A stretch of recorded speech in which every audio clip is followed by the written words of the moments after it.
So hello guys, it's me Ayush और मैं तुम सभी का वेलकम करता हूं चैनल के एक और ब्रांड न्यू वीडियो में। और आज के वीडियो में हम लोग एक्सप्लेनेशन करने जा रहे हैं वाइकिंग्स के सीजन 5 के एपिसोड नंबर 6 का। सुनाओ मोर टाइम लेती है around the explanation. So episode वहीं से चालू होता है जहां पे पिछला एपिसोड खत्म हुआ था। हम देखते हैं ज़ियादत के सोल्जर्स बियॉन्ड हेल्फडन और सिंड्रिक को मारने ही वाले होते हैं कि तभी बियॉन्ड हेल्फडन और सिंड्रिक कुछ ना कुछ करके उनकी तलवारें ले लेते हैं, जिसके बाद वहां पे रेतीला तूफान आ जाता है, जिस वजह से उन तीनों को मौका मिल जाता है ऊंट पर बैठकर वहां से भाग जाने का। इसके बाद सीन शिफ्ट होकर किंग हेरल्ड और क्वीन एस्ट्रिड के ऊपर जाता है, जो कि खेतों में रोमांस कर रहे होते हैं कि तभी वहां पर आइवर अपनी शिप्स हेवित्सर्क, बिशॉप हेमंड और अपने साथी वाइकिंग्स के साथ आ जाता है। आइवर किंग हेरल्ड और एस्ट्रिड को उनकी शादी के लिए कॉन्ग्रेचुलेट करता है। फिर आइवर ऊबे और अपने बारे में बताते हुए कहता है कि किंग हेरल्ड जब कैटागट के ऊपर अटैक करेंगे तब आइवर और उसके सोल्जर्स किंग हेरल्ड का सपोर्ट करेंगे। यहाँ बीच में हेवित्सर्क बोल देता है कि इन सब के बदले आइवर को कैटागट का किंग बनना है। किंग हेरल्ड कहते हैं कि तुम जानते हो ना कि मैं कैटागट का राजा बनना चाहता हूँ, पर आइवर पूरी सिचुएशन को संभालते हुए बोलता है कि नहीं नहीं, हमें तो बस हमारी मदर एशलॉक का रिवेंज लेना है। इसके बाद आइवर किंग हेरल्ड को बिशॉप हेगमंड से इंट्रोड्यूस करवाता है, पर बिशॉप हेगमंड पूरे टाइम उन लोगों को या तो गाली देते रहते हैं या तो अपने गॉड से प्रे करते रहते हैं। इसके बाद सीन शिफ्ट होकर एथेलवुल्फ, ज्यूडिथ, एथेलरेड, एल्फ्रेड उनके सैनिक और उनके लोगों के ऊपर जाता है, जो कि अब फाइनली वापस वेसेक्स आ चुके होते हैं। एथेलरेड बोल रहा होता है कि हमें यहाँ से जाना होगा, वाइकिंग्स कभी भी अटैक कर सकते हैं, मगर एथेलवुल्फ कहता है कि नहीं, हम वापस कहाँ जाएंगे, हम कब तक भागते रहेंगे। एंड इसके बाद वो सब वेसेक्स में ही रुकने का डिसाइड कर लेते हैं। सीन शिफ्ट होकर एल्फ्रेड के ऊपर जाता है, जो कि अपने ग्रैंडफादर किंग एक्बर्ट की कब्र पे आता है और उनकी हेल्प मांगते हुए उनसे राह दिखाने को बोलता है, और ये भी कहता है कि जब वो किंग बनेगा तब वो अपनी पूरी जान लगा के लड़ेगा और जैसा वेसेक्स पहले था वैसा बना देगा। इसके बाद सीन शिफ्ट होकर आइवर के ऊपर जाता है, जो कि बिशॉप हेगमंड की सॉर्ड को लेके एक स्ट्राइक में वेल की आधी बॉडी को काट डालता है। किंग हेरल्ड उस सॉर्ड की तारीफ करते हैं और आइवर बताता है कि ये सॉर्ड शायद किसी स्पेशल मेटल से बनी है, क्योंकि ये सॉर्ड काफी ज्यादा सही है। इसके बाद किंग हेरल्ड आइवर से पूछते हैं कि वो ट्रूली क्या चाहता है, और आइवर जवाब देता है कि वो बस लगार्था से बदला लेना चाहता है उसकी मदर एशलॉक को मारने के लिए, और वो लगार्था को तड़पाना भी चाहता है अलग अलग तरीके से। इसके बाद किंग हेरल्ड आइवर से पूछते हैं कि फिर कैटागट का क्या होगा, और आइवर जवाब देता है कि उसे कैटागट में कोई भी इंटरेस्ट नहीं है।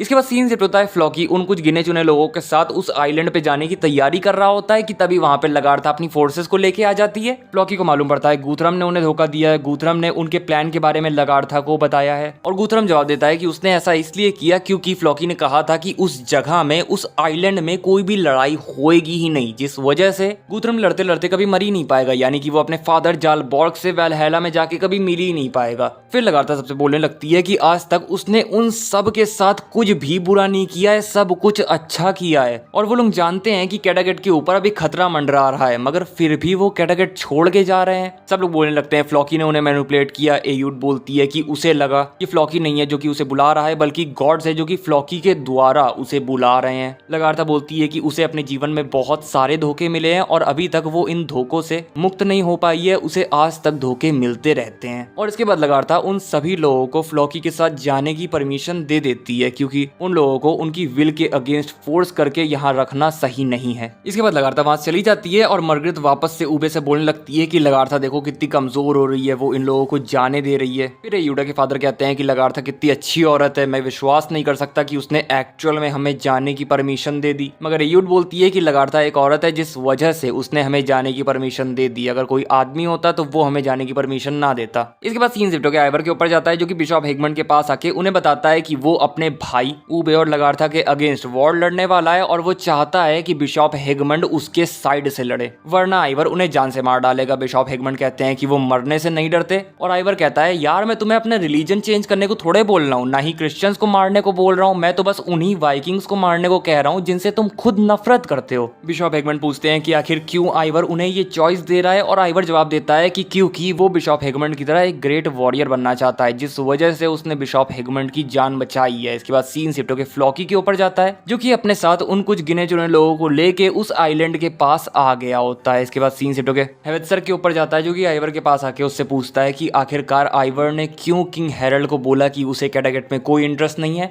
और आइवर जवाब देता है कि उसने सिर्फ फॉर द टाइम बीइंग उनसे ऐसा कहा है। फ्यूचर में बहुत सारी चीजें चेंज हो सकती हैं, कुछ भी डेफिनेट नहीं है। हेवित्सर्क बोलता है कि काश वो आइवर को समझ पाता, और आइवर कहता है कि यार इसमें समझने क्या बात है, मैं तो तुम्हारा भाई हूँ, तुम्हारा लंगड़ा भाई हूँ बस। और इसके बाद हेवित्सर्क आइवर से पूछता है कि आइवर को एक्चुअल में क्या चाहिए, और आइवर जवाब देता है कि उसे इस दुनिया का सबसे ज्यादा फेमस आदमी बनना है, मच ग्रेटर देन रैग्नार लोथब्रुक। इसके बाद सीन सेटो के बिशप हेगमंड के ऊपर जाता है, जो कि अपने गॉड जीसस क्राइस्ट से प्रे कर रहा होता है कि कृपा करके वो उसे रास्ता दिखाएं। इसके बाद सीन सेटो के आइवर और किंग हेरल्ड के ऊपर जाता है, जहां किंग हेरल्ड आइवर से कहते हैं कि उन्हें कुछ समय लगेगा अपने सारे अर्ल्स को यहाँ बुलाने में, एंड देन वो लोग डिसाइड करते हैं कि वो 2 महीने बाद कैटागेट के ऊपर अटैक करेंगे। इसके बाद सीन सेटो के वेसेस के राजमहल की तरफ जाता है, जहां एक प्रीस्ट पूरे महल को प्योरीफाई कर रहा होता है, मगर जैसे ही एल्फ्रेड प्रसाद लेता है वो वैसे ही वहां पे बेहोश हो जाता है, क्योंकि अभी भी उसकी बीमारी सही नहीं हुई होती है। इसके बाद सीन सेटो के एस्टेट के ऊपर जाता है, जो कि हैकोन नाम के एक मछुआरे के पास आके उसे कैटागेट में